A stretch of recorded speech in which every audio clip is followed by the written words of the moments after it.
ರಾಜ್ಯದಲ್ಲಿರುವ ಮಕ್ಕಳಿಗೆ ಪೌಷ್ಟಿಕ ಆಹಾರವನ್ನು ಒದಗಿಸಬೇಕು ಅನ್ನೋ ನಿಟ್ಟಿನಲ್ಲಿ ಒಂದು ಒಡಂಬಡಿಕೆಯನ್ನು ಮಾಡಿಕೊಂಡಿರುವಂಥದ್ದು. ಇದ್ರ ಜೊತೆಗೆ ಅದರ ಸಂಬಂಧಪಟ್ಟಂತೆ ಮಾತನಾಡಿ ನಮ್ಮ ಜೊತೆಗೆ ಶಾಲಾ ಶಿಕ್ಷಣ ಸಾಕ್ಷರತಾ ಇಲಾಖೆ ಸಚಿವರಿದ್ದಾರೆ ಸರ್. ಇವತ್ತು ಒಂದು ಒಡಂಬಡಿಕೆಯನ್ನು ಮಾಡ್ಕೊಂಡಿದ್ದೀರಿ. ಈ ಹಿಂದೆ ಕೂಡ ನೀವು ಸಾಕಷ್ಟು ಹೆಚ್ಚಿನ ಮಕ್ಕಳ ಆರೋಗ್ಯಕ್ಕೆ ಸಾಕಷ್ಟು ಒತ್ತಾಯ ಕೊಡ್ತಾ ಇದ್ದೀರಾ.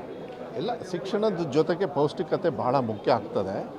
ಆ ಸಮಾನತೆಯ ಪೌಷ್ಟಿಕತೆ ಕೊಡಬೇಕು ಅಂಥೇಳಿ ಸಿದ್ದರಾಮಯ್ಯ ಸಾಹೇಬ್ರು ಇರಬೇಕಾದ್ರೆ 1 ಮೊಟ್ಟೆಯಿಂದ 2 ಮೊಟ್ಟೆ ಮತ್ತು ಮಿಲ್ಕಿಗೆ ಹಾಲಿಗೆ ರಾಗಿ ಮಾಲ್ಟ್ ಕೊಡ್ತಕ್ಕಂಥದ್ದು 3 ದಿವಸ ಇದೆಲ್ಲ ಮಾಡಿದ್ವಿ. ಆಮೇಲೆ ಅಜೀಂ ಪ್ರೇಮ್ಜಿ ಫೌಂಡೇಶನ್ ಅವರು ಭಾಳ ದೊಡ್ಡ ಮನಸ್ಸು ಮಾಡಿ ಇವಾಗ ಅವರು ಕೂಡ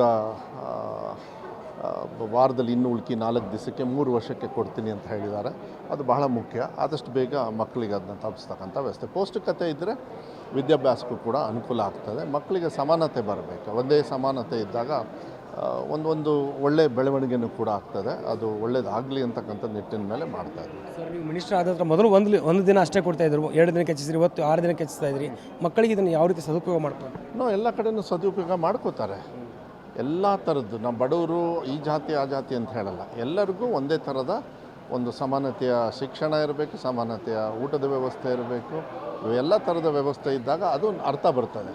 ಅದೇ ನಮ್ಮ ಸರ್ಕಾರದ ಒಂದು ಗುಣ. ಅದು ಮಾನ್ಯ ಸಿದ್ದರಾಮಯ್ಯ ಸಾಹೇಬರು ಕೂಡ ಯಾವಾಗಲೂ ಹೇಳ್ತಾ ಇದ್ದಾರೆ. ಅದನ್ನೇ ನಾವು ಮಾಡಲಿಕ್ಕೆ ನಮ್ಮ ಪ್ರಯತ್ನವನ್ನು ಪಡ್ತಾ ಇದ್ದೀನಿ. ಇದ್ರ ಜೊತೆಗೆ ಶಿಕ್ಷಣವನ್ನು ಕೂಡ ಗುಣಮಟ್ಟಕ್ಕೆ ಕೊಡ್ತಕ್ಕಂಥದ್ದು ಪ್ರಯತ್ನ. ಸಾಕಷ್ಟು ಸಮಸ್ಯೆಗಳಿದ್ದಾವೆ ಎಷ್ಟೋ ವರ್ಷದಿಂದ.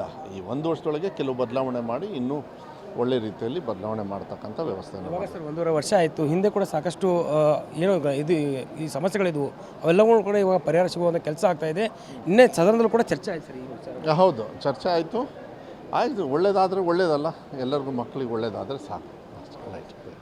ಇದಿಷ್ಟು ಶಿಕ್ಷಣ ಸಚಿವ ಮಧು ಬಂಗಾರಪ್ಪ ಅವರ ಮಾತು. ಮಕ್ಕಳಿಗೆ ಆರೋಗ್ಯ ದೃಷ್ಟಿಯಿಂದ ನಾವು ಹೊಸ ಕಾರ್ಯಕ್ರಮಗಳನ್ನ ಹಾಕಿಕೊಳ್ತಾ ಇದ್ದೀವಿ. ಅವು ಮಕ್ಕಳು ಸದುಪಯೋಗ ಪಡಿಸಿಕೊಳ್ಳಬೇಕು ಅನ್ನುವಂಥ ಮಾತನ್ನು ಹೇಳ್ತಾ ಇರುವಂಥದ್ದು.